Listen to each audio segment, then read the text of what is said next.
नमस्कार। मुख्यमंत्री अभ्युदय निःशुल्क कोचिंग योजना में एक बार पुनः आप सबका स्वागत है। आज फिर से एक बार इलेक्ट्रोकेमिस्ट्री का लेक्चर 5 हम लोग स्टार्ट करेंगे। लेक्चर 4 तक हम लोग पढ़ चुके थे, लेकिन लेक्चर 5 को स्टार्ट करने से पहले हम लेक्चर 6 को रिवाइज कर दें बहुत जल्दी से, जिससे कि लेक्चर 4 और 5 में कोऑर्डिनेशन बना रहे, कंटिन्यूएशन बना रहे। तो देखिए, पिछले टर्म पर मैंने आपको ये बताया था कि कोई भी इलेक्ट्रोकेमिकल रिएक्शन है, जैसे कोई भी इलेक्ट्रोकेमिकल रिएक्शन है, अगर मैंने लिखा पिछले टर्म पर मैंने ये बताया था कि अगर A मोल A के और B मोल B के आपस में कंबाइन कर रहे हैं, इसमें N इलेक्ट्रॉन ट्रांसफ़र हो रहे हैं, C मोल C के और D मोल D के बन रहे हैं, तो यह कोई इलेक्ट्रोकेमिकल रिएक्शन है। मैंने माना कि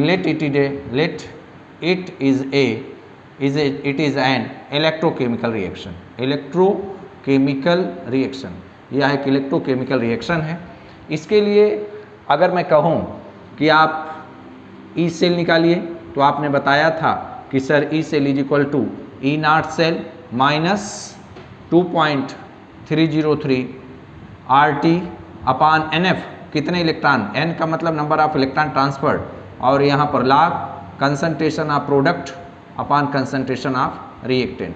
अब हम प्रोडक्ट की कंसंट्रेशन और रिएक्टेंट की कंसंट्रेशन अगर पुटअप कर दें तो हमको ई सेल आ जाएगा ई naught cell minus 2.303 RT upon क्या NF, और यहाँ पर क्या लिखा जाए, log concentration of product C की पावर C इंटू D की पावर T अपान रिएक्टेंट में कौन है भाई, A मोल A के और B मोल B के, तो A मोल A के इंटू B मोल B के। तो यही आपने पिछले टर्म पर ये डिस्कस किया था। और यहाँ पर जो Q है, यहाँ से आप नोट कर लीजिएगा, फिर से आप नोट कर लीजिएगा, आज का लेक्चर यहीं से स्टार्ट हो रहा है कि लेट A मोल A के B मोल B के आपस में कंबाइन कर रहे हैं, और इस इलेक्ट्रोकेमिकल रिएक्शन में N number of electron transfer हो रहे हैं, तो C के C मोल, यहाँ पर C के C मोल और D के D मोल बन रहे हैं। तो इसमें अगर हम नस्ट इक्वेशन अप्लाई करें, मतलब कि अकॉर्डिंग टू नस्ट के अनुसार, अकॉर्डिंग टू नस्ट, जो साइंटिस्ट नस्ट थे उनके अनुसार अगर हमको EMF ऑफ द सेल निकालना है, तो E cell is equal to E naught cell minus 2.303 RT upon NF log concentration of product upon concentration of reactant. तो प्रोडक्ट की कंसंट्रेशन, जैसा कि केमिकल इक्विलिब्रियम का चैप्टर हमने पढ़ाया था, तो आपको हमने बताया था कि अगर इक्विलिब्रियम कांस्टेंट आपको निकालना है तो प्रोडक्ट की कंसंट्रेशन अपान रिएक्टेंट की कंसंट्रेशन, अगर इक्विलिब्रियम की स्टेज है तो वो इक्विलिब्रियम कांस्टेंट कहलाएगा। लेकिन अगर इक्विलिब्रियम के अलावा, इक्विलिब्रियम स्टेज के अतिरिक्त किसी भी समय पर अगर हम प्रोडक्ट की कंसंट्रेशन अपान रिएक्टेंट की कंसंट्रेशन करते हैं, तो ये जो क्वांटिटी है, ये क्वांटिटी कंसंट्रेशन कोशेंट कहलाती है, जिसको Q से हम रिप्रेजेंट करते हैं। मैंने ऑलरेडी इसको आपको बताया है, कोई नई चीज़ नहीं है। तो this quantity is the Q का मतलब कंसंट्रेशन कोशेंट, प्रोडक्ट की कंसंट्रेशन अपान रिएक्टेंट की कंसंट्रेशन।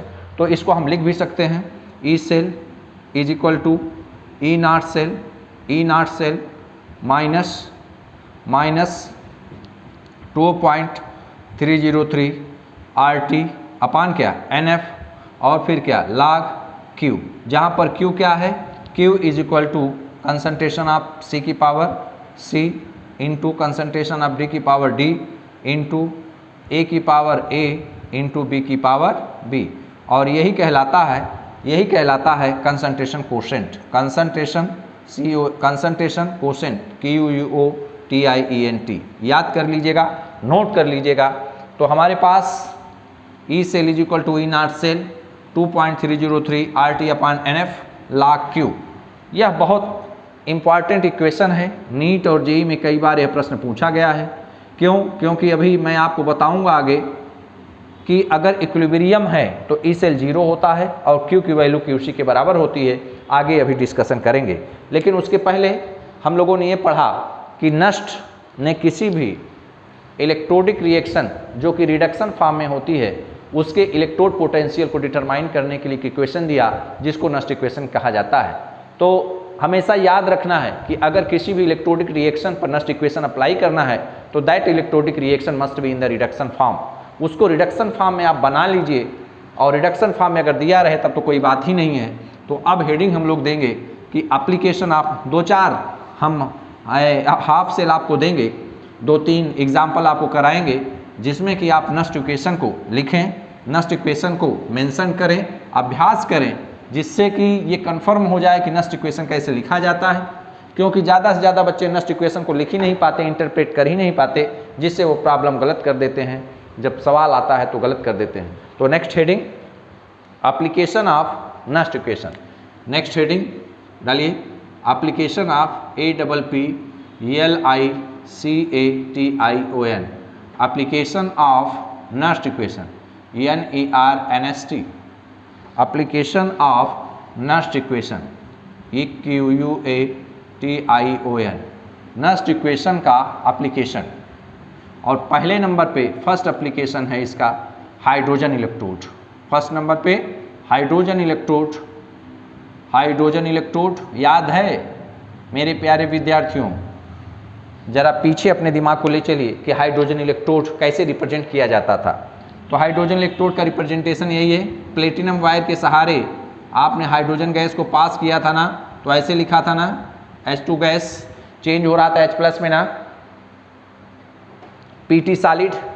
अरे भाई यही तो था कि इस तरीके से आपके पास एक वेजल था, ग्लास की एक ट्यूब थी, ग्लास की एक ट्यूब थी, और ग्लास की ट्यूब के सहारे ग्लास के ट्यूब के सहारे ये रेक्टेंगुलर प्लेट प्लेटिनम प्लेट की लगी हुई थी, और इसको हम अटैच करते से यहाँ से हाइड्रोजन गैस पास की जाती थी, H2 गैस यहाँ से पास की जाती थी। यही था ना?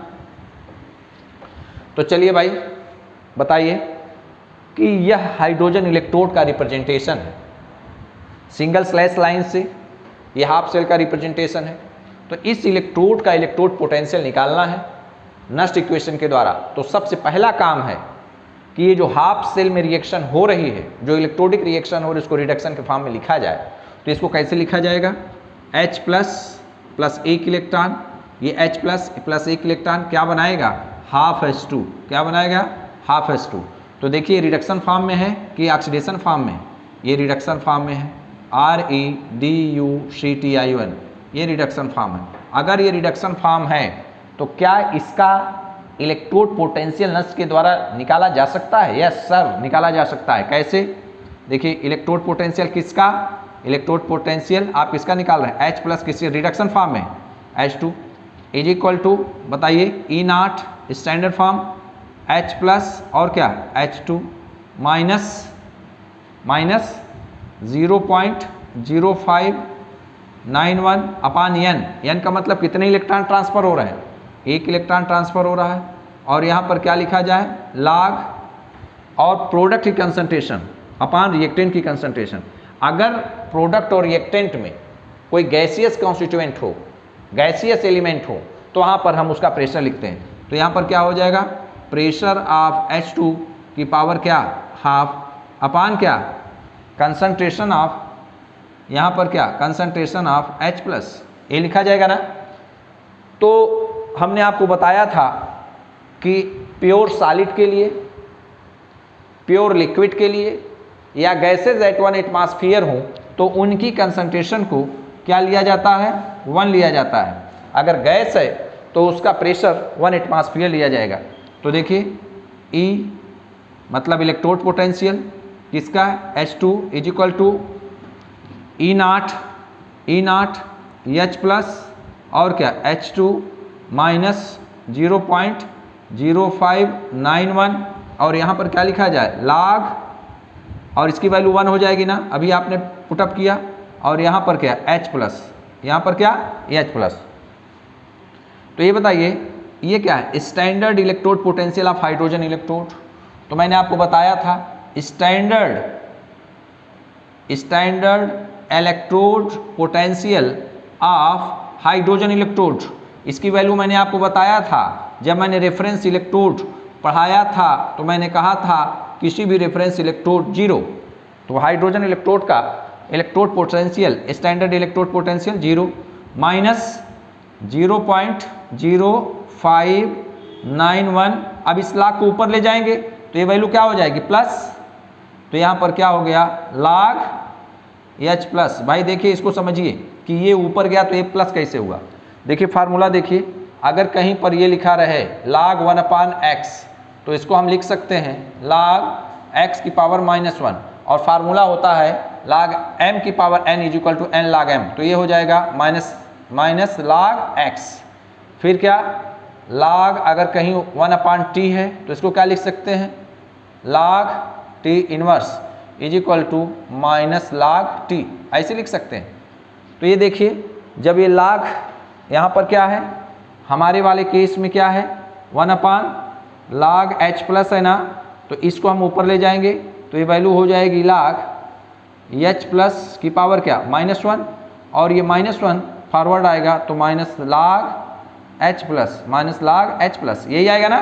तो वही जब मैंने -log h प्लस लिखा तो माइनस माइनस क्या हो जाएगा प्लस। तो e यहाँ पर लिखा हमने e h plus h2 this, तो जीरो ऐड करेंगे तो कोई मतलब नहीं। तो E electrode potential of hydrogen electrode H2 is equal to 0.0591 और ये देखिए ये क्या है भाई, ये क्या चीज़ है, आपने फार्मूला पढ़ा है ना pH is equal to -log H plus पढ़ा है आपने। तो अगर हम -pH कर दें -pH is equal to log H plus pH बराबर -log H प्लस, माइनस से मल्टीप्लाई कर दें तो -pH is equal to log H plus. तो log H प्लस की वैल्यू क्या आई -pH। log H प्लस की वैल्यू क्या लिख सकते हैं हम, ये देखिए क्या लिख सकते हैं -pH। तो इसको बराबर करके हम लिख सकते हैं -0.0591 और यहाँ पर क्या लिख सकते हैं, हम लिख सकते हैं pH। तो this is the electrode potential और इसको बहुत इंपॉर्टेंट है, नोट कर लीजिए, बहुत इंपॉर्टेंट है, नोट करिए इसको, वेरी वेरी इंपॉर्टेंट नीट के लिए, जेई के लिए और भी जो कंपटीशन है उसके लिए। देखिए इलेक्ट्रोड पोटेंशियल हाइड्रोजन इलेक्ट्रोड का दे देगा, आपसे pH पूछेगा या pH दे देगा इस electrode potential of hydrogen electrode, वो आस्क कर सकता है, पूछ सकता है। तो इस तरीके से देखिए हमने हाइड्रोजन इलेक्ट्रोड लिया, हाइड्रोजन इलेक्ट्रोड के इलेक्ट्रोडिक रिएक्शन को रिडक्शन फॉर्म में लिखा, उसके बाद उस पर नस्ट इक्वेशन अप्लाई किया। नस्ट इक्वेशन कैसे अप्लाई होता है, चूँकि फार्मूला होता है ई सेल रिडक्शन फॉर्म में ना EMN प्लस NM, यही फार्मूला तो है हमारे पास, E0 M plus NM minus 0.0591 upon N और यहाँ पर क्या log प्रोडक्ट की कंसंट्रेशन अपान रिएक्टेंट की कंसंट्रेशन, और उसी को हमने यहाँ अप्लाई किया और करते करते लास्ट में हमने एक रिलेशन बना लिया कि EH plus H2 is equal to -0.0591 pH। तो इस तरीके से आपने ये देखा कि हम किसी भी इलेक्ट्रोड के लिए नस्ट इक्वेशन अप्लाई कर सकते हैं, बहुत आसान है। बस इतना ध्यान रखिएगा, मैं बार बार आपसे रिक्वेस्ट कर रहा हूँ कि जब कभी नस्ट इक्वेशन अप्लाई करना है तो अपने दिमाग को स्थिर रखते हुए ये देख लीजिए कि यह जो इलेक्ट्रोडिक रिएक्शन है वो रिडक्शन फॉर्म में है कि नहीं। एग्जाम्पल नंबर टू मतलब एप्लीकेशन नंबर 2, मैंने एक इलेक्ट्रोड दिया आयरन प्लस 3 चेंज हुआ किस में, आयरन प्लस 2 में। ओके, तो यह एक हाफ सेल का नोटेशन है, रिप्रेजेंटेशन है।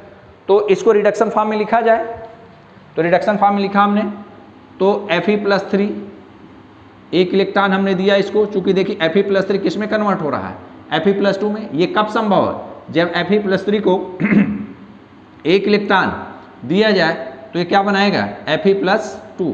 तो ये रिडक्शन फॉर्म है कि ऑक्सीडेशन, तो ये रिडक्शन फॉर्म है। कौन सा फॉर्म है, रिडक्शन, REDUCTION, ये रिडक्शन फॉर्म है। कौन सा फॉर्म है ये, रिडक्शन फॉर्म। तो चलिए भाई Fe+3 एक इलेक्ट्रॉन ले लिया, Fe+2 बनाया, कौन सा फॉर्म है ये, रिडक्शन का फॉर्म है। ठीक है, अब देखिए अगर हम इस पर निकालें नस्ट इक्वेशन अप्लाई करें, applying Nernst equation NERNST, applying Nernst equation को अप्लाई करना है। तो रिडक्शन फॉर्म में Fe+3 चेंज हुआ किस में, Fe+2 में, फिर क्या बना E0 Fe+3 Fe+2 minus 2.303 RT upon NF। बोलिए भाई अपान क्या NF, N की वैल्यू कितना है, चलिए मैं लिख दे रहा हूँ, पहले NF लिख दे रहा हूँ, log concentration of product upon concentration of reactant. Next equation यही तो है, तो चलिए E Fe+3 चेंज हो रहा है किसमें Fe+2 में इज इक्वल टू, इसको एज सच हमने लिख लिया E0 Fe+3 चेंज हो रहा है किसमें Fe+2 माइनस 2.303 RT अपान F की वैल्यू 0.0591 ऑलरेडी हम लोगों ने डिस्कस किया है। N क्या है, कितने इलेक्ट्रॉन ट्रांसफर हो रहे हैं, तो हमने 1 लिख दिया। और फिर बताएं, फिर क्या लॉग प्रोडक्ट की कंसंट्रेशन Fe+2, लॉग प्रोडक्ट की कंसंट्रेशन Fe+2 अपान रिएक्टेंट की कंसंट्रेशन कितना है Fe+3, कितना Fe+3।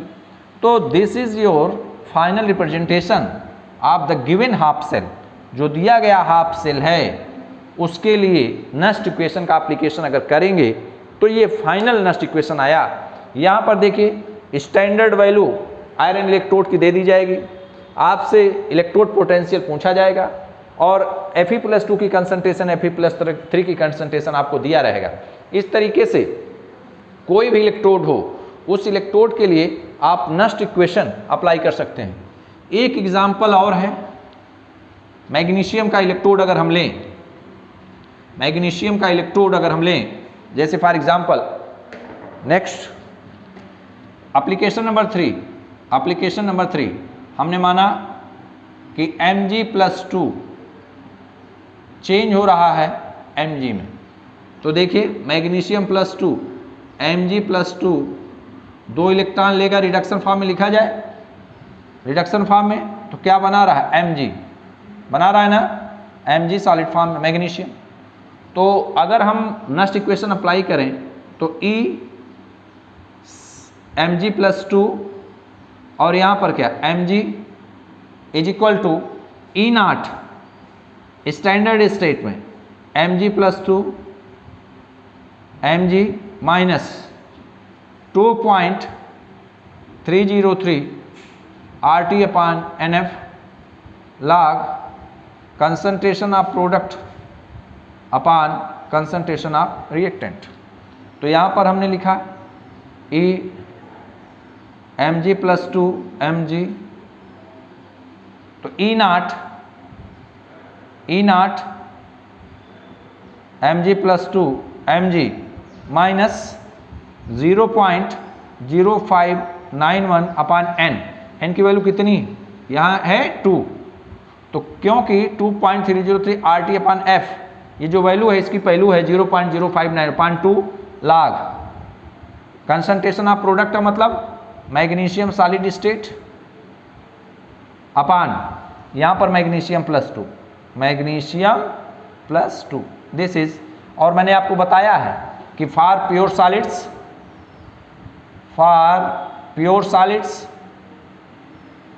प्योर सॉलिड्स या लिक्विड या गैसेज एट 1 एटमॉस्फेयर हम कंसंट्रेशन मेटल की जो लेंगे वो 1 लेंगे। तो यहाँ पर मैग्नीशियम सॉलिड स्टेट में है, प्योर स्टेट में है, तो इसकी वैल्यू कितनी हो जाएगी 1।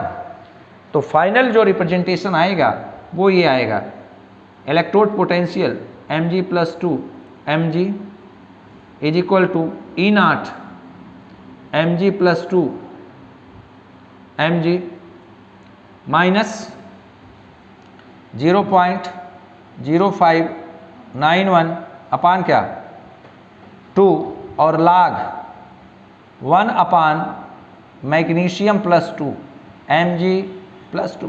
This is your final representation. अब कोई बच्चा ये चाहे मैग्नीशियम को ऊपर ले जाना चाहे तो यहाँ प्लस कर देगा, तो this is your final representation of magnesium electrode. इस तरीके से आप कोई भी इलेक्ट्रोड का इलेक्ट्रोड रिएक्शन लिखेंगे, लिखने के बाद उसको चेक कर लेंगे कि रिडक्शन फॉर्म में है कि नहीं। अगर रिडक्शन फॉर्म में नहीं है तो उसको रिडक्शन फॉर्म में बना लेंगे, उसके जो इलेक्ट्रोड पोटेंशियल की वैल्यू उसको चेंज कर देंगे और नस्ट इक्वेशन हम अप्लाई कर देंगे। तो अब ध्यान दीजिएगा, फिर से मैं बता रहा हूं कि किसी भी इलेक्ट्रोड जो कि अगर मान लीजिए कि कोई मेटल है, मेटल को ऐसे इलेक्ट्रोलाइट में डिप किया गया है जिसकी कंसंट्रेशन 1 मोलर ना हो, टेम्परेचर 298 केल्विन ना हो, तो उसका जो इलेक्ट्रोड पोटेंशियल आएगा वो स्टैंडर्ड इलेक्ट्रोड पोटेंशियल से डिफरेंट आएगा। और उसको कैलकुलेट करने के लिए हमारे पास कौन सा टूल है, कौन सा हथियार है, वो है नस्ट इक्वेशन। हम रिएक्शन को रिडक्शन फॉर्म में लिखेंगे, E cell is equal to E naught cell minus 2.303 RT upon NF log concentration of product upon reactant. ध्यान ये देना है कि जो भी कॉन्स्टिट्यूएंट, जो भी पार्टिसिपेंट प्योर सॉलिड फॉर्म में है, प्योर लिक्विड फॉर्म में है या गैसियस फॉर्म ऑन एटमॉस्फेयर है, तो उनकी कंसंट्रेशन हमेशा यूनिट ली जाएगी। तो अब हम लोग एक क्वेश्चन करते हैं। एक क्वेश्चन लिखिए, नोट करिए। Calculate the electrode potential, calculate the electrode potential, calculate the electrode potential of A copper wire, calculate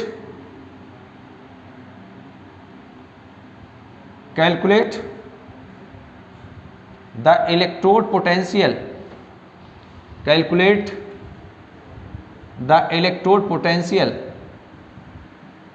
of a copper wire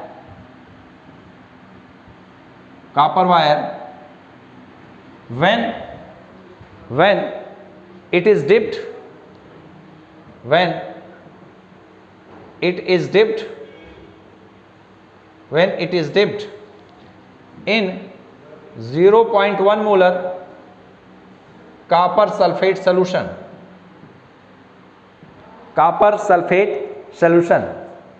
at 25 degree centigrade,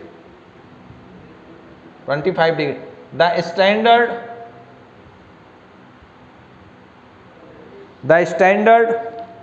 electrode potential, the standard electrode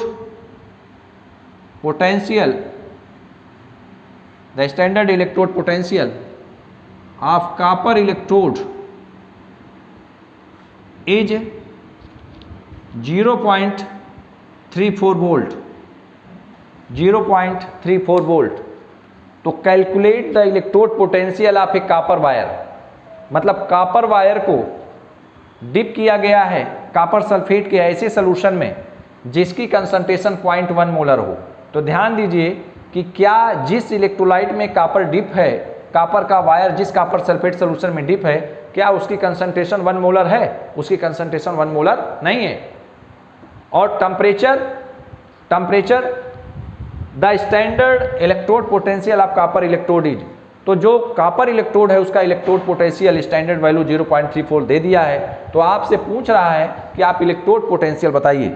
तो इसका मतलब ये हुआ कि हम पहले Cu प्लस टू इलेक्ट्रॉन, इसका solution देखिए, कॉपर प्लस 2, भाई यही तो है कि कॉपर का एक वायर है, ये देखिए कॉपर का एक वायर है, किस में डिप है? कॉपर सल्फेट सॉल्यूशन में। ये कॉपर का वायर है, ये कॉपर सल्फेट सॉल्यूशन है और इसकी कंसंट्रेशन कितना दिया गया है? 0.1 मोलर दिया गया है। तो कॉपर प्लस 2 इलेक्ट्रॉन लेगा तो क्या बनाएगा? कॉपर बनाएगा। अगर हम इस पर नस्ट इक्वेशन अप्लाई करें तो क्या अप्लाई कर सकते हैं? बिल्कुल कर सकते हैं, क्योंकि ये रिडक्शन फॉर्म में है। तो ECU plus 2 Cu is equal to E naught standard Cu minus 0.0591 upon N log concentration of product, माने कॉपर, प्रोडक्ट में कौन है भाई? कॉपर है, upon concentration of reactant that is Cu plus 2, that is Cu plus 2। तो मैंने आपको बताया है कि जो भी कॉन्स्टिट्यूएंट प्योर फॉर्म में है उनकी कंसंट्रेशन यूनिट ली जाती है, 1 ली जाती है। तो देखिए E copper electrode Cu plus 2 Cu, standard value दिया गया है क्या? कुछ standard electrode potential of copper 0.34 volt, 0.34 minus 0.0591 upon n की वैल्यू बोलिए, n की वैल्यू कितना है, n की वैल्यू है 2, n की वैल्यू है 2 log 1 अपान Cu+2। अब ये बताइए कॉपर सल्फेट की कंसंट्रेशन कितना दिया गया है, 0.1 मोलर। तो कॉपर डिसोशिएट होकर क्या देगा, Cu+2 प्लस SO4-2, इसकी भी कंसंट्रेशन 0.1, इसकी भी कंसंट्रेशन 0.1। तो यहाँ पर जो कॉपर आयन है इसकी सांद्रता कितनी होगी, इसकी सांद्रता होगी 0.1 मोलर, 0.1। और इसको जब हम सॉल्व करेंगे तो पॉइंट जब हम यहाँ से हटाएंगे तो यहाँ ऊपर 10 आ जाएगा, log 10 की वैल्यू हो जाएगी 1, log 10 की वैल्यू हो जाएगी 1। तो ध्यान दीजिए भाई, इस तरीके से ध्यान दीजिए कि 0.34 माइनस इस डेसिमल को हटाइए, इस डेसिमल को जब आप हटाएंगे तो ऊपर log 10, तो 0 पॉइंट यहाँ पर रहने दीजिए, नीचे मैं हटा लूँगा उसको, 0.0591 अपान 2, यहाँ पर log, ये क्या हुआ log 10 ना, इसको जब ऊपर ले गए तो 10 अपान 1 10, तो log 10 की वैल्यू कितनी होती है, log 10 की वैल्यू 1, log 10 बेस 10 की वैल्यू 1। तो ये वैल्यू हो गई 0.34 माइनस, तो इसको जब डिवाइड करेंगे तो कितना आएगा 0.0, 5 को डिवाइड करेंगे 2 से 2 आएगा, 1 बचेगा, 9 बार जाएगा, फिर कितना बचेगा, 1 बचेगा। तो इस तरीके से हम इसको घटाएंगे तो इसका फाइनल वैल्यू आएगी 0.3104 वोल्ट। तो this is the electrode potential of copper electrode ECU+2Cu, Cu+2Cu, this is this Cu+2Cu is equal to 0.34 volt minus 0.0295। इसको जब सब्सट्रैक्ट करेंगे 0.34 में से तो ये वैल्यू 0.3104 वोल्ट आएगी। इस तरीके से नस्ट इक्वेशन को कैसे अप्लाई करना है, कैसे न्यूमेरिकल हम सॉल्व करेंगे, कैसे रिप्रेजेंट करेंगे, हम लोगों ने देखा, हम लोगों ने उसको पढ़ा। और अब हम लोगों को पढ़ना है कि कैसे हम इलेक्ट्रोड पोटेंशियल की मदद से इक्विलिब्रियम कांस्टेंट को कैसे कैलकुलेट करते हैं। तो चलिए भाई कैसे कैलकुलेट करते हैं। तो equilibrium constant from Nernst equation, heading डाल दीजिए equilibrium constant from the Nernst equation. Nernst equation की मदद से कैसे हम कैलकुलेट कर सकते हैं, हेडिंग डाल दीजिए equilibrium constant EQUILIBRIUM, equilibrium constant from the Nernst equation,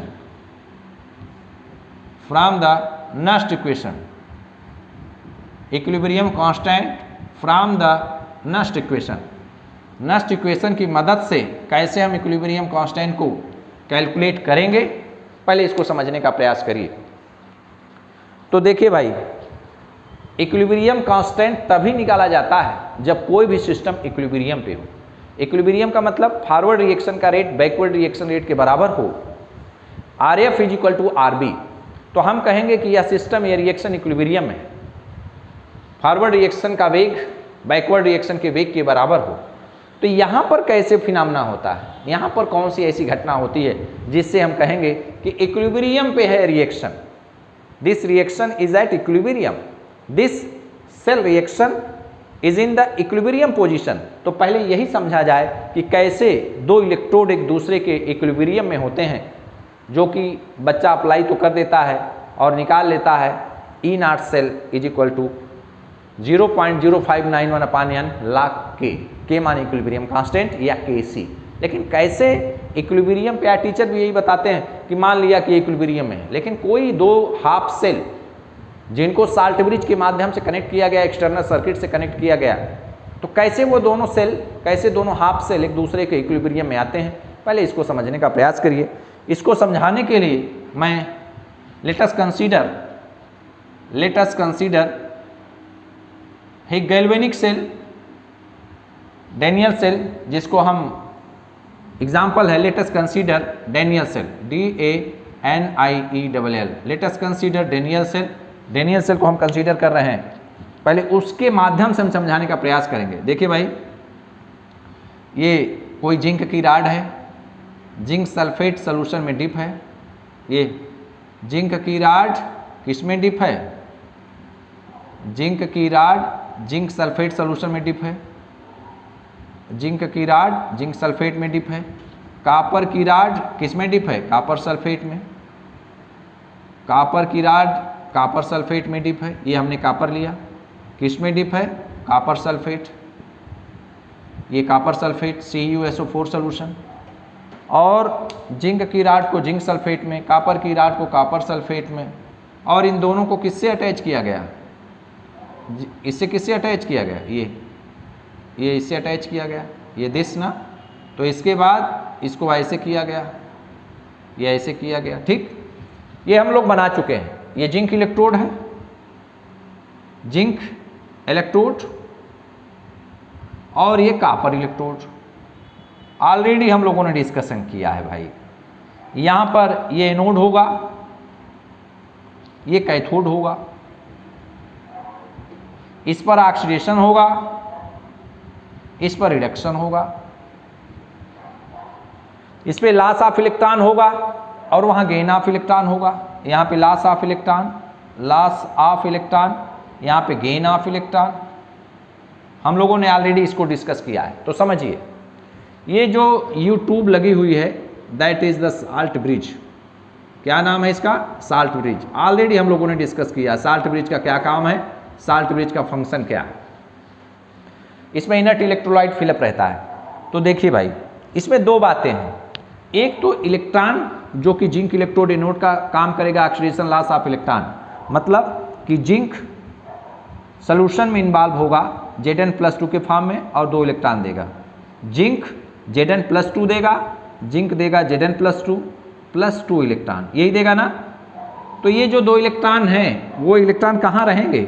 वो इलेक्ट्रॉन इसी पर रहेंगे, ऐसे ऐसे ऐसे ऐसे ऐसे, और Zn+2 सोल्यूशन में आ जाएंगे, Zn+2 सोल्यूशन। तो ये इलेक्ट्रॉन, ये देखिए, ये इलेक्ट्रॉन ऐसे मोशन करेगा, कहाँ से जाएगा? ये इलेक्ट्रॉन मोशन करेगा जिंक इलेक्ट्रोड से कॉपर इलेक्ट्रोड की तरफ। तो इसका मतलब कि जब जिंक की राड को कॉपर की राड से कनेक्ट किया जाता है साल्ट ब्रिज के माध्यम से, एक्सटर्नल सर्किट के माध्यम से, तो दो बातें होती हैं। पहले नंबर पे नोट 1 में electron flow from zinc electrode to copper electrode in the external circuit. Point note 1, पहला नोट, फर्स्ट नोट, यहां पर हम लोग लिखेंगे नोट 1। नोट 1, नोट 1 में क्या है भाई? नोट में पहली बात हम लोगों ने ये पाया कि इलेक्ट्रॉन का फ्लो जिंक इलेक्ट्रोड से कॉपर इलेक्ट्रोड की तरफ होगा। तो इसका मतलब लिख सकते हैं ना, electron ELECTRON, electron flow from zinc electrode to copper electrode in the external circuit, in the external circuit, EXTERNAL, in the external CIRCUIT। Okay, अब नोट 2, ये नोट 2 है भाई।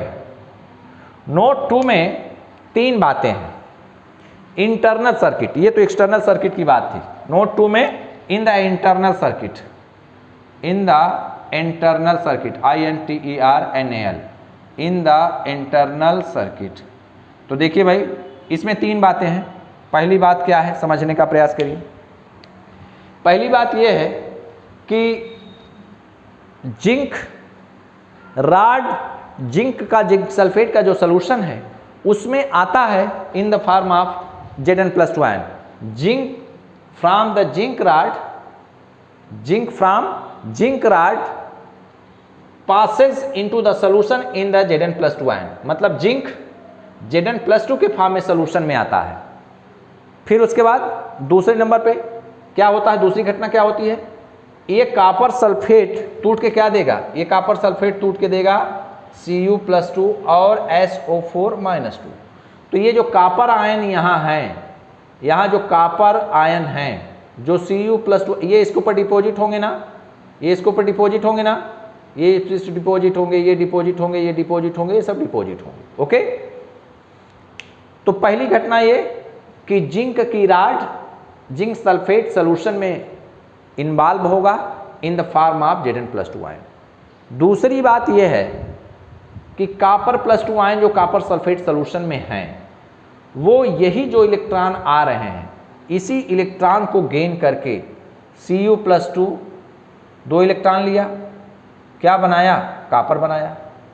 तो ये कॉपर +2 आयन, ये कॉपर +2 आयन जो सॉल्यूशन में है, जो 2 इलेक्ट्रॉन जो आ रहे हैं लेकर के इसके ऊपर डिपॉजिट हो रहा है, तो कॉपर बना दिया। तो 2 बातें हैं, पहले नंबर पे zinc passes into the solution in the Zn+2 form, copper +2 ion deposits on the copper electrode by gaining the electron. और तीसरी महत्वपूर्ण बात यह है कि जो सबसे महत्वपूर्ण है कि यहाँ पर जो सल्फेट आयन है, चूंकि ये टूटेगा तो यहाँ सल्फेट आयन भी रहेंगे ना, कॉपर +2 आयन सल्फेट आयन। तो देखिए सल्फेट आयन यहाँ से अंदर से होते हुए सल्फेट आयन, तो यहाँ से सल्फेट आयन मैंने आपको बताया था ना, इसके चारों तरफ Zn+2, तो यहाँ से सल्फेट आयन पास करते हुए, यहाँ से सल्फेट आयन पास होंगे अंदर, ये सल्फेट आयन, ये SO4-2, SO4-2, SO4-2, SO4-2 अंदर से पास होते हुए हैं। तो इसका मतलब ये हुआ, और मैंने आपको बताया था कि electrode potential depends on the concentration, electrode potential सांद्रता पर निर्भर करता है। तो यहाँ से जब सल्फेट आयन, यहाँ से सल्फेट आयन निकल के ऐसे सल्फेट आयन यहाँ से निकल के ऐसे जा रहे हैं, तो इसका मतलब इसका इलेक्ट्रोड पोटेंशियल क्या होगा, डाउन होगा। और इसका इलेक्ट्रोड पोटेंशियल चूंकि कंसंट्रेशन पर निर्भर करता है, इसकी कंसंट्रेशन घटेगी, जिंक कॉपर सल्फेट की कंसंट्रेशन क्या होगी, इसकी कंसंट्रेशन घटेगी, और यहाँ इसकी कंसंट्रेशन क्या होगी, बढ़ेगी ना। इसका इलेक्ट्रोड पोटेंशियल घटेगा, इसका इलेक्ट्रोड पोटेंशियल बढ़ेगा। तो एक ऐसी सिचुएशन आएगी कि इसका इलेक्ट्रोड पोटेंशियल और इस इलेक्ट्रोड का इलेक्ट्रोड पोटेंशियल दोनों बराबर हो जाएगा। तो जब दोनों का इलेक्ट्रोड पोटेंशियल बराबर हो गया तो आपने कहा कि ई राइट माइनस ई लेफ्ट, तो जब ये x है ये भी x है, बराबर हो गया तो ये वैल्यू हो गई 0। तो E cell is equal to 0, EMF of the cell क्या हो गया, 0, EMF ऑफ द सेल 0। इसका मतलब सेल की वर्किंग रुक जाएगी, कोई भी करंट फ्लो नहीं करेगी। तो 3 बातें हैं। तो उस केस में हम कहेंगे कि हमारा सेल जब इस इलेक्ट्रोड का इलेक्ट्रोड पोटेंशियल और इस इलेक्ट्रोड का इलेक्ट्रोड पोटेंशियल दोनों बराबर हो जाएं, तो हम कहेंगे कि यह सेल रिवर्सिबल स्टेट में है, यह सेल इक्विलिब्रियम स्टेट में है, यह सेल साम्यावस्था में है, और उस समय EMF ऑफ द सेल 0 होगा, कोई भी करंट सर्किट से नहीं फ्लो करेगी, पूरा का पूरा सेल वर्किंग करना बंद कर देगा। तो इस तरीके से भाई समझ लीजिए, फिर से मैं समझा रहा हूँ कि कैसे इस सेल को हम कहेंगे कि यह सेल इक्विलिब्रियम स्टेट में है।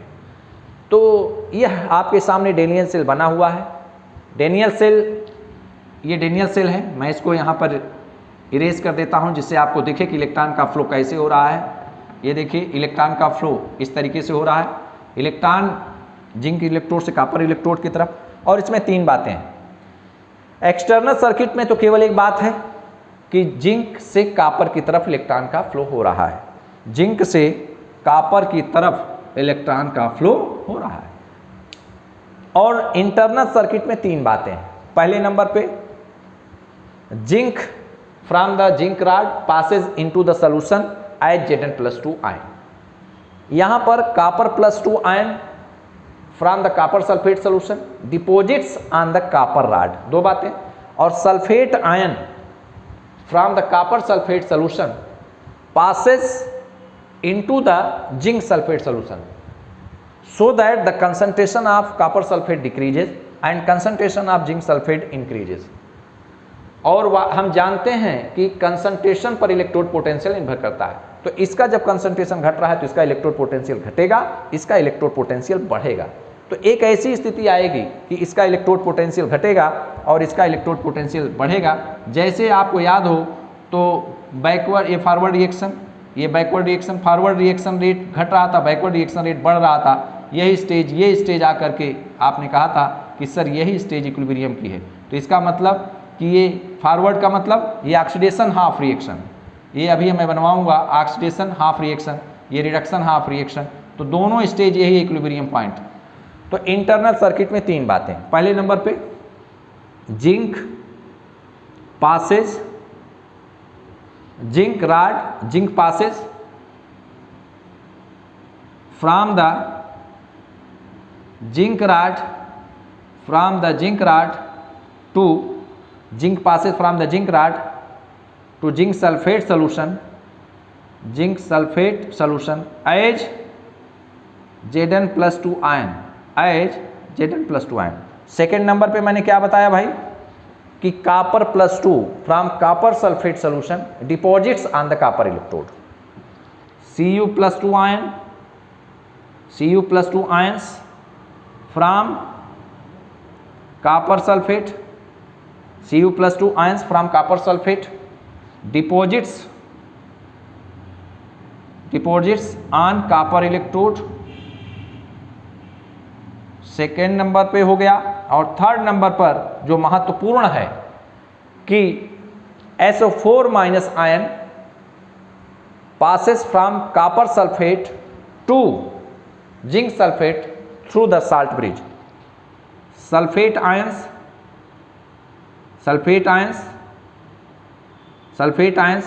from the copper sulfate, sulfate ions from the copper sulfate passes into the zinc sulfate, solution through the salt bridge, जो हमने समझाया वही हम लोग लिख रहे हैं, जिससे ये बातें हमारे दिमाग में हमेशा थ्रू द साल्ट ब्रिज। इसके बाद नोट 1 हो चुका है, मैं इसको इरेज करता हूं और यहां पर लिखने का प्रयास करता हूं, आप लोग इसके बाद लिखिएगा। इंटरनल सर्किट में तीन बातें हैं, तो तीनों बातों को हमने लिखा कि SO4- ion from the copper sulphate passes into the zinc sulphate solution through the salt bridge के माध्यम से। तो वहीं पर अब नीचे इसके आप ऐसे बना के लिखिएगा, ऐसे चूंकि हम जानते हैं ना, ऐसे बना के लिखिएगा, आप लोग ऐसे बना के लिखिएगा उस पॉइंट के बाद।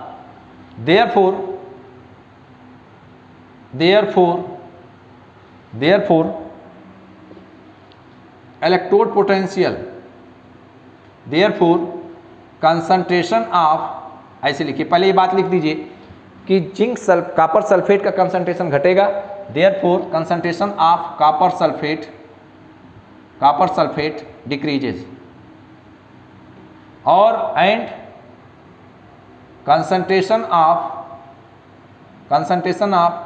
Zinc sulphate ZnSO4 increases, INCREASES increases। Okay, अब अगर ये बातें हो गई, इसकी कंसंट्रेशन डिक्रीज कर रही है, ये इसकी कंसंट्रेशन डिक्रीज कर रही है, इसकी कंसंट्रेशन क्या कर रही है, इंक्रीज कर रही है। ओके, तो एक ऐसी स्थिति आएगी, और ऐसे फिर एरो बनाइए, electrode potential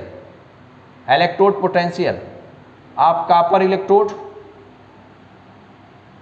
electrode potential of copper electrode decreases ना, DECRES decreases, and electrode potential of zinc electrode increases, INCREASES increase करती है। तो इस तरीके से फिर आप एक एरो बना के लिख सकते हैं कि अगर इलेक्ट्रोड पोटेंशियल घट रहा है, उसका इलेक्ट्रोड पोटेंशियल, इसकी कंसंट्रेशन घटेगी, इसकी कंसंट्रेशन बढ़ेगी, इसकी कंसंट्रेशन घटने का मतलब इसका इलेक्ट्रोड पोटेंशियल घटेगा, इसका इलेक्ट्रोड पोटेंशियल बढ़ेगा। और यहीं पर फिर एरो बना के लिखिए कि एक ऐसी स्थिति आएगी, अल्टीमेटली एक ऐसी स्थिति आएगी कि जो जिंक का रॉड का इलेक्ट्रोड पोटेंशियल है और कॉपर के रॉड का इलेक्ट्रोड पोटेंशियल है, दोनों बराबर हो। Ultimately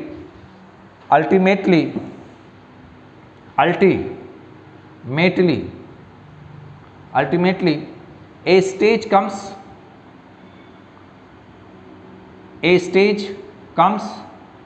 when the electrode potential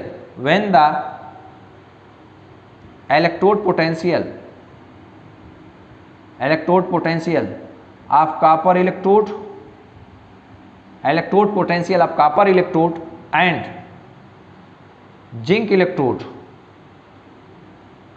becomes equal, अगर इक्वल हो गए तो यहां पर भाई EMF of the cell is equal to 0, EMF is equal to 0, that is E cell, EMF of the cell, E cell is equal to क्या हो गया 0। अगर ऐसा हो गया, एमएफ ऑफ द सेल 0 हो गया, तो हम कहेंगे कि cell is reversible, cell is in equilibrium.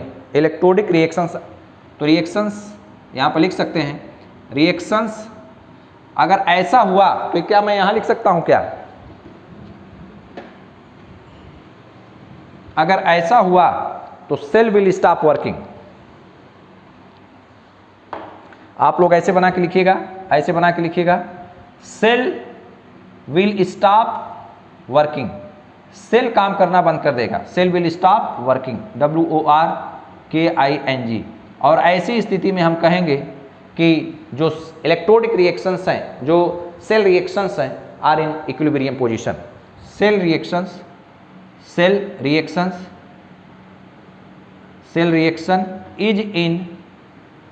Is in equilibrium position, EQUILIBUM, equilibrium position. वो इक्विलिब्रियम स्टेज में है या पोजीशन में है, मतलब भाई यहाँ पर कौन सा रिएक्शन होगी, यहाँ पर रिएक्शन कौन सी होगी, जिंक चेंज हो रहा है किसमें, Zn+2 में और 2 इलेक्ट्रॉन, और यहाँ पर कौन सी रिएक्शन होगी, Cu+2, 2 इलेक्ट्रॉन लिया और क्या बनाया Cu, तो दोनों को हमने ऐड कर दिया, तो हमारे पास जो रिएक्शन आएगी वो यही रिएक्शन आएगी ना, दोनों को ऐड किया तो हमारे पास रिएक्शन आएगी Zn+Cu+2, चेंज होके बनाया Zn+2 और क्या Cu, यहाँ पर रिवर्सिबल का चेंज। ओके, तो देखिए कैसे लिखा जाए, Zn+Cu+2 और यहाँ पर रिवर्सिबिलिटी का एरो आप बना दीजिए दिस, और यहाँ पर हुआ Zn+2 और यहाँ पर हुआ Cu+2, Zn+2 और यहाँ Cu, तो आप स्क्वायर ब्रैकेट इसको कर लीजिए, ये रिएक्शन रिवर्सिबल स्टेज में है। तो इस तरीके से हम लोगों ने ये पाया कि जब जिंक की राड को कॉपर इलेक्ट्रोड के साथ कनेक्ट किया जाता है तो एक्सटर्नल सर्किट में तो इलेक्ट्रॉन का फ्लो होता है जिंक से कॉपर इलेक्ट्रोड की तरफ, लेकिन इंटरनल सर्किट में 3 बातें होती हैं। पहले नंबर पे जिंक राड से जिंक सोल्यूशन में आता है Zn+2 फॉर्म में, इस फॉर्म में, यहाँ पर सल्फेट, यहाँ पर जो कॉपर आयन है वो 2 इलेक्ट्रॉन जो आ रहा है लेकर के इस इलेक्ट्रोड पर डिपॉजिट हो जाता है। फिर उसके बाद ये जो सल्फेट आयन है ये इस साल्ट ब्रिज के माध्यम से होते हुए यहाँ पर आते हैं, जो Zn+2 इस इलेक्ट्रोड के चारों तरफ एक्यूमुलेट रहते हैं, उसको डिस्चार्ज करते हैं। तो इसका मतलब सल्फेट आयन जब इधर से पास होते हुए इस साल्ट ब्रिज से इधर आता है तो यहाँ पर कॉपर सल्फेट की कंसंट्रेशन घटेगी, जिंक सल्फेट की कंसंट्रेशन बढ़ेगी। और हम जानते हैं कि जो इलेक्ट्रोड पोटेंशियल है वो कंसंट्रेशन ऑफ इलेक्ट्रोलाइट पर निर्भर करता है, टेम्परेचर पर निर्भर करता है, इलेक्ट्रोलाइट की कंसंट्रेशन पर निर्भर करता है, नेचर ऑफ मेटल पर निर्भर करता है। तो फिर उसके बाद इसकी कंसंट्रेशन घटेगी, इसकी कंसंट्रेशन बढ़ेगी, इसका इलेक्ट्रोड पोटेंशियल घटेगा, इसका इलेक्ट्रोड पोटेंशियल बढ़ेगा। तो एक ऐसी स्थिति आएगी कि जब इसका इलेक्ट्रोड पोटेंशियल दोनों एक दूसरे के बराबर हो जाए, और जब बराबर हो गए तो जब हम EMF ऑफ द सेल निकालेंगे तो E right minus E left करेंगे, तो दोनों का इलेक्ट्रोड पोटेंशियल जब बराबर है तो EMF ऑफ द सेल 0 हो जाएगा। उस केस में सेल वर्क करना बंद कर देगा, सर्किट से कोई भी करंट फ्लो नहीं करेगी। तो हम कहेंगे कि अब हमारा सेल इक्विलिब्रियम पोजीशन में है। हमारी जो इलेक्ट्रोडिक रिएक्शंस हैं, जो हमारी सेल रिएक्शंस हैं, वो इक्विलिब्रियम पोजीशन में है। और हमने सेल रिएक्शन, तो यहाँ पर लिख लीजिए, नोट करके लिख लीजिए, cell reaction of Daniell cell in the equilibrium form. अब हम इक्विलिब्रियम कांस्टेंट निकाल सकते हैं इन द इक्विलिब्रियम फॉर्म। देखिए भाई कैसे निकाले हम लोग, Z जिंक प्लस Cu+2 और ये इक्विलिब्रियम का साइन यहाँ पर क्या बना Zn+2 और यहाँ पर क्या C, इक्विलिब्रियम फॉर्म। तो इसका मतलब हम इक्विलिब्रियम कांस्टेंट इसके लिए निकाल सकते हैं। अगर हम माने कि इसका इक्विलिब्रियम में है तो इसका इक्विलिब्रियम कांस्टेंट Kc माने। तो चलिए भाई अब हम लोग लिखना शुरू करते हैं। तो applying next equation for this, now applying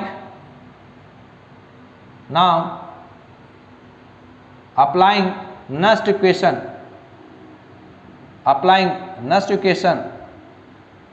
for the above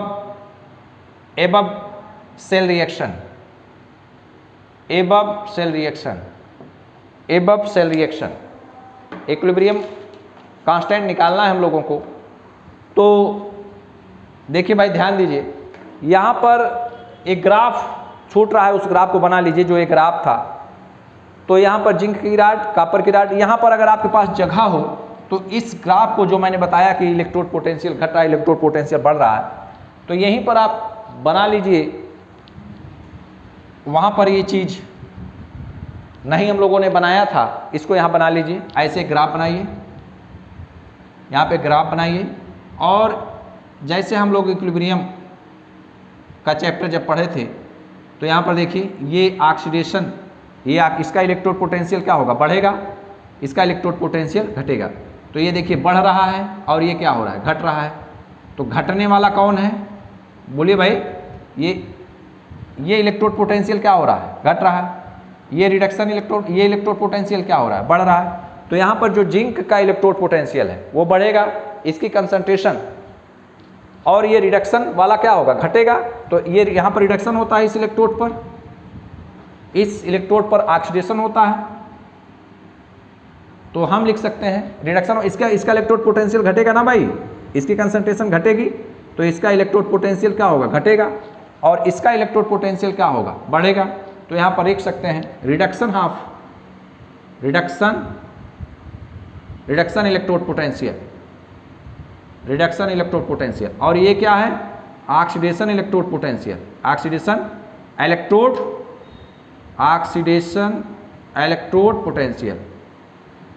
और यहाँ पर इलेक्ट्रोड पोटेंशियल डाल दीजिए, इलेक्ट्रोड पोटेंशियल, और यहाँ पर लिख दीजिए progress of reaction, PROGRESS, progress of reaction.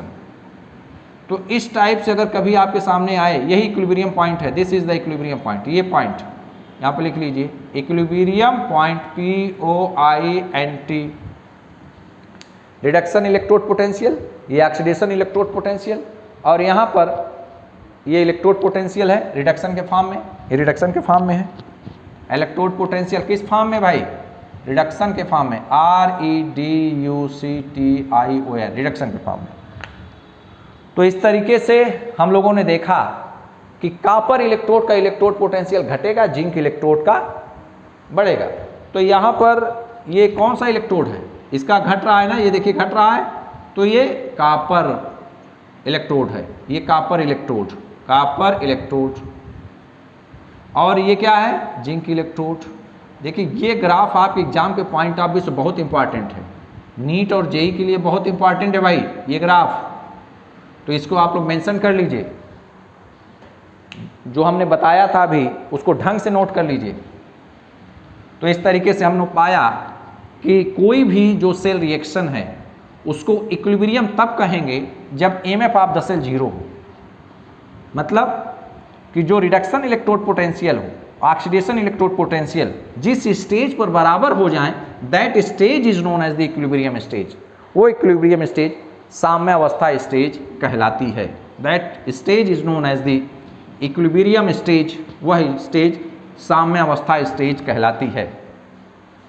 तो चलिए भाई, अब हम लोग लिख रहे थे कि now applying next equation for the above cell reaction, इसके लिए नेक्स्ट इक्वेशन अप्लाई करना है। तो चलिए, E cell is equal to E0 cell minus 2.303 RT upon NF, यही तो next equation, log concentration of product upon concentration of reactant रखा जाए वैल्यू। तो ई सेल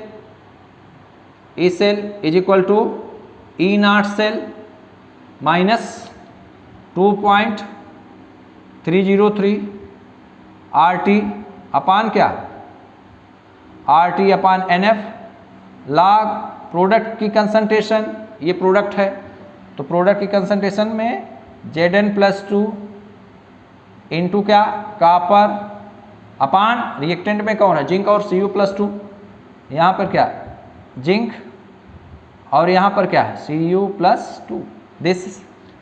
तो ये देखिए भाई, प्रोडक्ट की कंसंट्रेशन अपान रिएक्टेंट की कंसंट्रेशन, यही क्या है कंसंट्रेशन कोसेंट भी है, और यही चीज क्या है, यही इक्विलिब्रियम कांस्टेंट ना, यही इक्विलिब्रियम कांस्टेंट है। तो एट इक्विलिब्रियम, तो देखिए ये इसके लिए हमने अप्लाई किया, ये नेक्स्ट इक्वेशन है।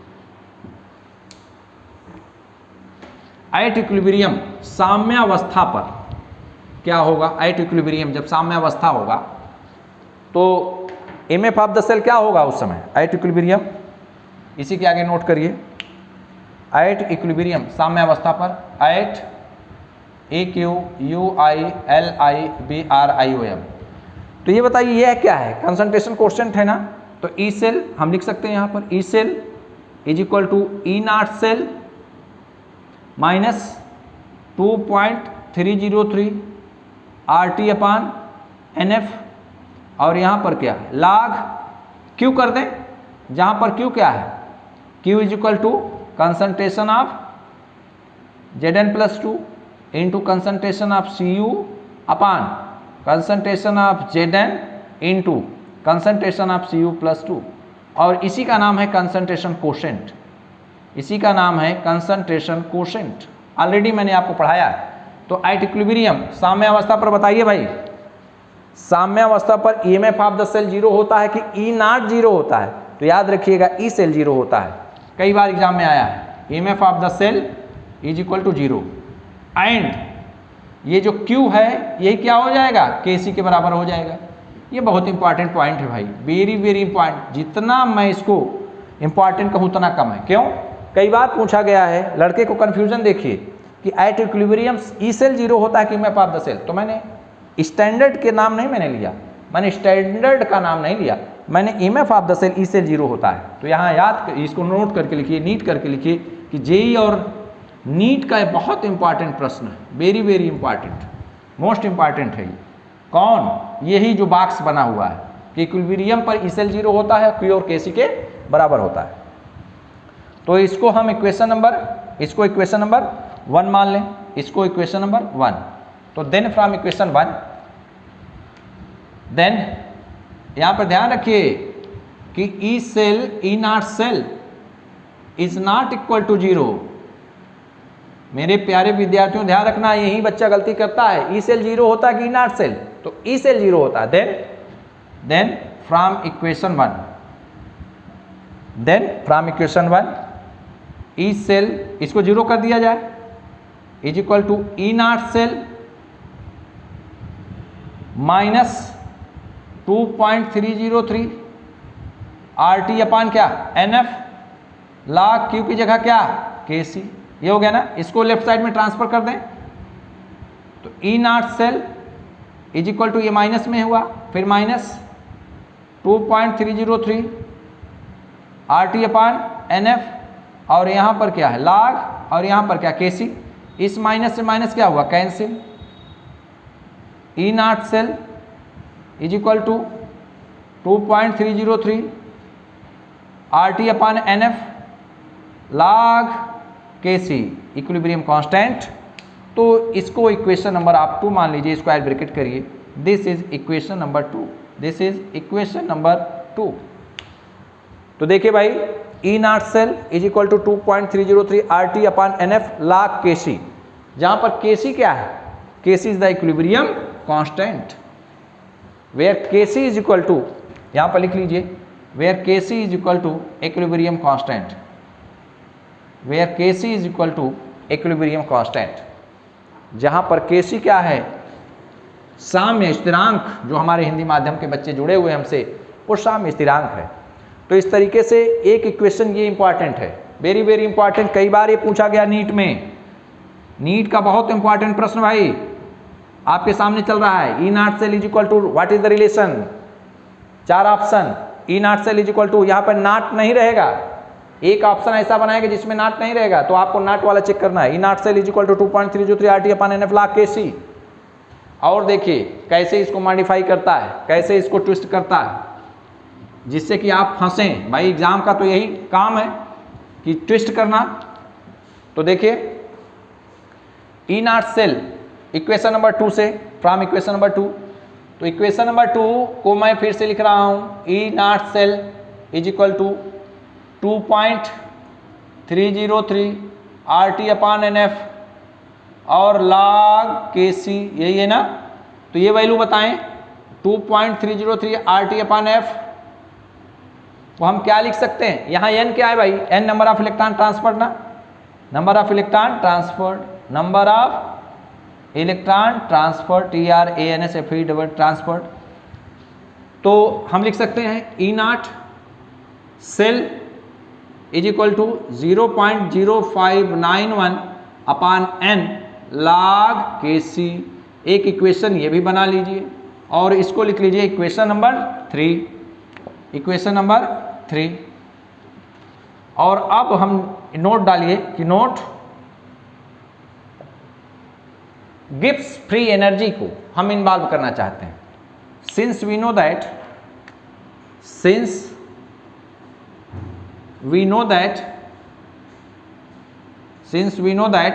change in Gibbs free energy delta G naught is equal to NF E naught cell. तो यहां पर अगर हम E naught सेल निकालें, E naught सेल, तो वैल्यू आएगी minus delta G naught upon NF, यही आएगी ना value, delta G naught upon NF।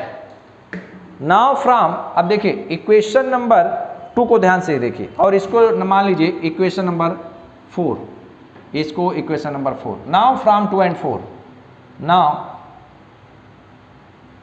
From equation 2 and 4, तो इक्वेशन 2 को पहले हम लोग लिखें। तो इक्वेशन 2 को लिख लिया हमने, E naught cell is equal to 2.303 RT upon NF और यहां पर क्या log Kc। तो ई नॉट सेल की जगह क्या है भाई, minus delta G naught upon NF is equal to 2.303 RT upon NF और यहां पर क्या है log Kc, क्या है Kc। तो NF से NF कैंसिल, या NF से NF क्या हुआ कैंसिल। इसके बाद NF से NF जब कैंसिल हुआ तो क्या बचा, ध्यान दीजिए इसके आगे यहां पर देखिए, तो बचा हमारे पास कटिंग पिटिंग के बाद minus delta G naught is equal to 2.303 RT log Kc। Minus से मल्टीप्लाई कर दें तो delta G naught is equal to minus 2.303 RT और यहाँ पर क्या है log Kc। This is the very important relation, delta G naught is equal to minus 2.3 RT log Kc। और यही इक्वेशन कहलाता है van't Hoff isotherm, very very important. तो यहां पर डेल्टा G नॉट क्या है, change in Gibbs free energy, change in Gibbs GI, change in Gibbs free energy, delta G naught is equal to minus 2.303 RT और यहाँ पर log Kc। तो इस तरीके से आप लोगों ने इसको पांचवा इक्वेशन मान लीजिए, ये 5th इक्वेशन है। आप लोगों ने 5 महत्वपूर्ण एग्जाम्पल, 5 महत्वपूर्ण क्वेश्चन पढ़े और ये बहुत इंपॉर्टेंट है। इस तरीके से हम लोगों ने देखा कि E cell is equal to E naught cell 2.3 RT upon NF log Kc। Delta G के टर्म में मैंने देखा कि delta G naught is equal to minus 2.303 RT log Kc। तो सारे रिलेशन आपको याद होना चाहिए। और आप छोटी हेडिंग डाल दीजिए कि significance of the Kc, significance, छोटी हेडिंग डालिए significance of the Kc, significance of the Kc, significance of the Kc, छोटी हेडिंग उसके नीचे significance SIGNIFINC, significance of Kc, Kc का क्या significance है। तो सिंस वी नो दैट हमारे पास फार्मूला क्या होता है भाई, E naught cell is equal to 0.0591 upon n log Kc, यही फार्मूला हम लोग जानते हैं, लाख Kc। तो अब पहला पॉइंट, फर्स्ट पॉइंट, पहला Kc क्या है, Kc बताता है हमको, Kc tells about, Kc tells about the extent of reaction, Kc tells about the extent of reaction. Second number पे कोई भी रिएक्शन कितनी मात्रा तक होगी, और Kc की वैल्यू, Kc की value for the Daniel, for the zinc copper electrode, for the zinc copper electrode is very high. अगर Kc की वैल्यू बहुत ज़्यादा है किसी भी रिएक्शन के लिए तो रिएक्शन ऑलमोस्ट कंप्लीशन की ओर होगी। तो Kc for the zinc copper electrode is very high, that is 2 × 10⁷, very high value, very high, large. तो इसका मतलब यह हुआ कि reaction will proceed in the completion, reaction will complete, reaction will complete, reaction complete होगी। तो ये Kc का इंपॉर्टेंस है। हम लोगों ने ये देखा कि क्या रिलेशन हो सकता है Kc और इनर्ट सेल के बीच में। आज मैं इस लेक्चर को यहीं पर फिनिश करता हूँ, यहीं पर समाप्त करता हूँ। लेकिन ये ध्यान रखिएगा कि एक रिलेशन और मैं आपको बता दूं कि डेल्टा, फिजिकल केमिस्ट्री में आप पढ़े होंगे थर्मो में, delta G is equal to W max minus delta G is equal to W max, note करके लिख लीजिएगा। इसको अगले टर्न पे हम एक्सप्लेन करेंगे कि जो change in Gibbs free energy है वो मैक्सिमम वर्क डन के बराबर होती है। मतलब किसी भी सेल की जो गिब्स फ्री एनर्जी डिक्रीज करेगी वह मैक्सिमम वर्क डन के बराबर होगी। तो नोट करके लिखिए, since we know that, note करके लिखिए, सिंस वी नो दैट, एक नोट लिखिए और नोट में लिखिए since we know that, since we know that this this this. इसका मतलब यह हुआ डिक्रीज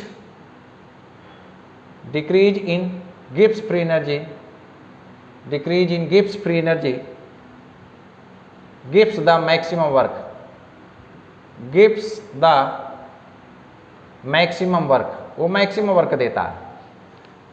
मतलब कि हमारा जो सेल है उसकी गिब्स फ्री एनर्जी जितना डिक्रीज होगी उस सेल के द्वारा मैक्सिमम वर्क किया जाएगा। Decrease in Gibbs free energy gives the maximum work minus delta is equal to W maximum, very important relation. तो इस तरीके से आज मैं अपने इस लेक्चर को फिनिश कर रहा हूँ। लेकिन मेरी परंपरा जैसी रही है कि किसी भी लेक्चर को फिनिश करने से पहले मैं रिवाइज करता हूँ। तो आज मैं रिवाइज कर देता हूँ कि हमने क्या क्या चीज़ें आपको पढ़ाया। तो सबसे पहले नंबर पर आज हमने जब स्टार्ट किया लेक्चर तो हमने आपसे ये बताया कि सबसे पहले कैसे नस्ट इक्वेशन का एप्लीकेशन किया जाए। नस्ट इक्वेशन को अप्लाई करने के लिए सबसे पहले हम बहुत ध्यान से देखेंगे कि जो इलेक्ट्रोडिक रिएक्शन है वो रिडक्शन फॉर्म में है कि नहीं। रिडक्शन फॉर्म में उसको हम लिखेंगे, लिखने के बाद हम लिखेंगे E cell is equal to E naught cell minus 2.303 RT upon NF log concentration of product upon reactant.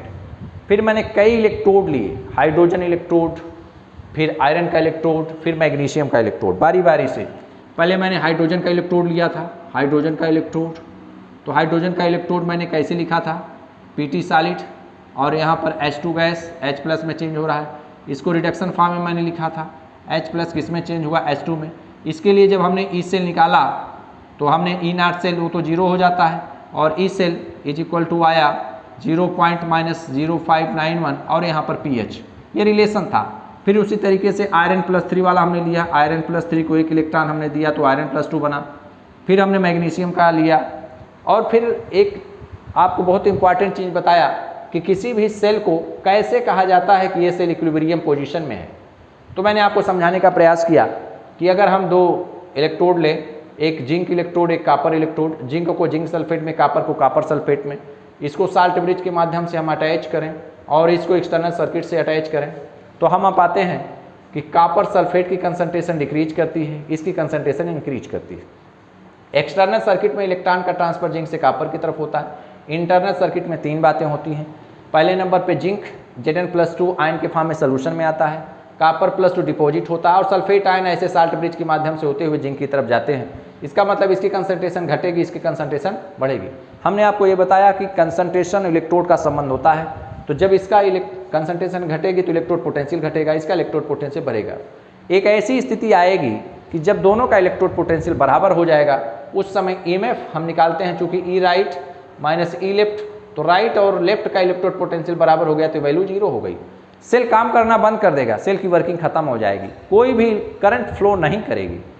तो ऐसी स्थिति में जब इलेक्ट्रोड का इलेक्ट्रोड पोटेंशियल एक दूसरे के बराबर हो जाए तो हम कहेंगे कि हमारा सेल इक्विलिब्रियम में है।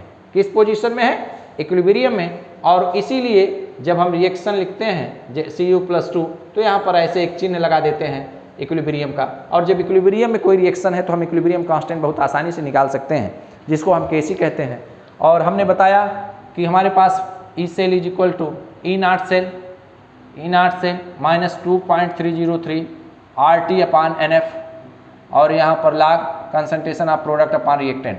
इसी को हमने क्यों माना, तो हमारे पास फार्मूला आया E cell is equal to E0 cell minus 2.303 RT/NF log Q। तो जब इक्विलिब्रियम आया तो ये वैल्यू 0 थी, कंफ्यूज मत करिएगा। E0 सेल बच्चा 0 कर देता है, ये 0 हो गया और Q किसके बराबर हो गया? इक्विलिब्रियम कांस्टेंट के बराबर हो गया।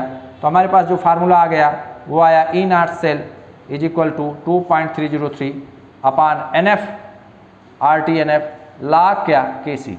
फिर हमने क्या किया, इसी को 2.303 RT/NF को 0.0591 से रिप्लेस कर दिया। तो हमारे पास जो फार्मूला आया वो ये आया E0 cell is equal to 0.0591/N और यहाँ पर क्या है? log, यहाँ पर log Kc। फिर हमने डेल्टा G को इसमें इंट्रोड्यूस किया तो हमारे पास एक रिलेशन होता है डेल्टा G बराबर -NF/E0।